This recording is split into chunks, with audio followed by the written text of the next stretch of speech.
முருகப்பெருமானுக்குரிய மிக முக்கியமான வழிபாட்டு நாட்களில் ஒன்று தாங்க இந்த ஆடி கிருத்திகை.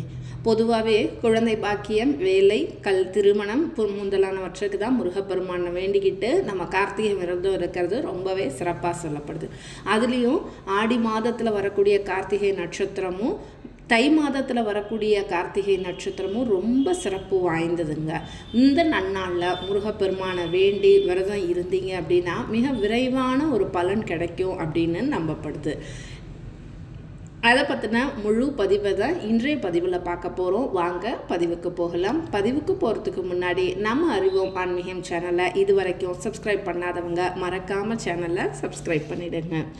நட்சத்திரங்களில் கார்த்திகை அல்லது கிருத்திகைன்னு சொல்லப்படக்கூடிய நட்சத்திரம் முருகப்பெருமானை வழிபடுவதற்கு மிகவும் ஏற்ற நன்னாளாக சொல்லப்படுதுங்க. முருகப்பெருமானை வளர்த்த 6 கார்த்திகை பெண்களை கௌரிக்கும் விதமாக உண்டாக்கப்பட்டது தான் இந்த கார்த்திகை விரதம். அதனால்தான் முருகப்பெருமானுக்கு கார்த்திகேயன் அப்படின்ற திருநாமமும் இருக்குது. இந்த நன்னாளில் நீங்கள் முருகப்பெருமானை வழிபட்டீங்க அப்படின்னா முருகப்பெருமானின் அருளாலும் கார்த்திகை பெண்களின் அருளாலும் குழந்தை பாக்கியம் கண்டிப்பாக கிடைக்கும் அப்படின்றது நம்பிக்கை. கார்த்திகை விரதங்களில் ஆடி மாதத்தில் வரக்கூடிய ஆடி கிருத்திகையும் தை மாதத்தில் வரக்கூடிய தை கிருத்திகையும் ரொம்ப சிறப்பு வாய்ந்ததுங்க. ஆடி மாதம் அம்மன் வழிபாடு மட்டும் இல்லாமல் முருக வழிபாட்டிற்கும் ரொம்ப ஏற்ற மாதமாக சொல்லப்படுது. குழந்தை வரம் வேண்டுபவர்கள் அது மட்டும் இல்லை, நீங்கள் என்ன வேண்டிட்டு விரதம் இருந்தீங்க அப்படின்னாலும் முருகப்பெருமானோட அருளால் உங்களுக்கு நிச்சயம் நல்லதே நடக்கும். அந்த வகையில் இந்த வருடம் ஆடி மாதத்துக்கான கிருத்திகை என்னைக்கு வருது அப்படின்னு பார்த்தீங்கன்னா ஆகஸ்ட் மாதம் 6ஆம் தேதி மாலை 6:19 மணி அளவில் தொடங்கி மறுநாள் ஆகஸ்ட் மாதம் 7ஆம் தேதி மாலை 4:51 வரை இருக்குதுங்க. இதில் எப்போ விரதம் இருக்கணும் அப்படின்னு பார்த்தீங்க அப்படின்னா ஆகஸ்ட் 6ஆம் தேதி பரணி நட்சத்திரத்துடன் கூடிய கார்த்திகை வர அன்னைக்கு விரதம் இருந்தீங்க அப்படின்னா ரொம்ப சிறப்பான பலனை பெற முடியும்.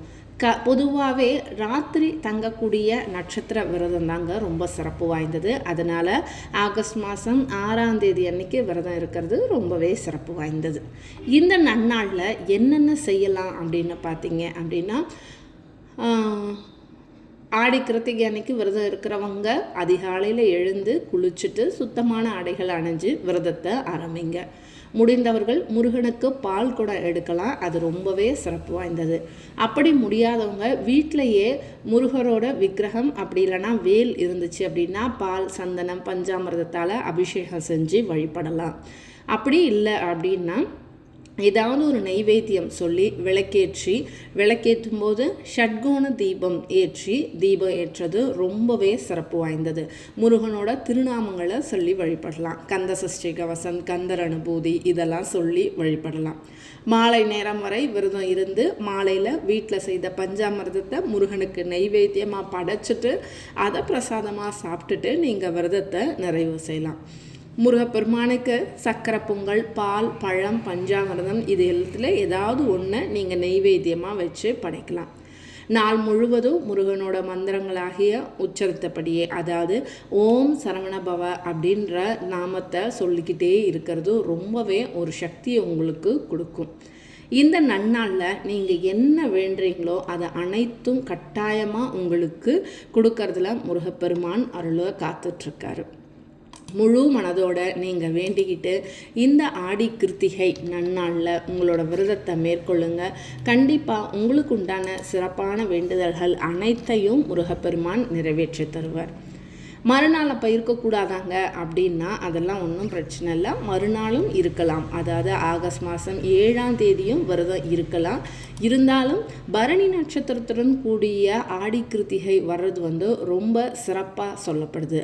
அதனால தான் அன்றைய தினம் ஆகஸ்ட் மாதம் 6ஆம் தேதி நீங்கள் விரதம் இருக்கிறது ரொம்பவே சிறப்பு அப்படின்னு சொல்கிறோம்.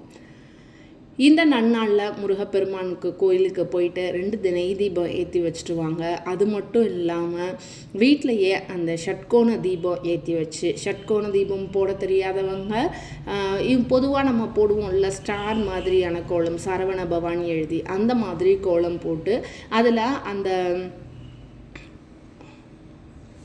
6 இதுக்கும் நடுவில் ஓம்னு எழுதி சரவண பவ அப்படி எழுதி அந்த எழுத்துக்கு மேலே ஒரு அகல் விளக்கு ஏற்றி வைங்க. அகல் விளக்கில் முடிஞ்ச வரைக்கும் நெய் தீபம் ஏற்ற பாருங்கள், அது அவ்வளோ சிறப்பு வாய்ந்தது.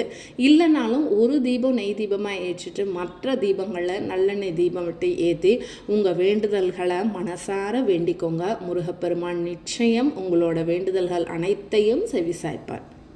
இந்த பதிவு உங்களுக்கு பிடிச்சிருக்கும் நம்புகிறேன். பதிவை பிடிச்சிருந்துச்சுன்னா மறக்காமல் நம்ம அறிவோம் ஆன்மீகம் சேனலை லைக் பண்ணுங்கள், கமெண்ட் பண்ணுங்கள், ஷேர் பண்ணுங்கள். மறக்காமல் சேனலை சப்ஸ்கிரைபும் பண்ணுங்கள். மீண்டும் ஒரு ஆன்மீக தகவலோடு உங்களை சந்திக்கிறேன். உங்களுக்கு ஏதாவது வழிபாட்டு தகவல் வேணும் அப்படின்னா கமெண்ட் செக்ஷனில் கமெண்ட் பண்ணுங்கள். அதை பற்றியும் நம்ம அடுத்த ஒரு பதிவில் பார்க்கலாம். வாழ்க வளமுடன்.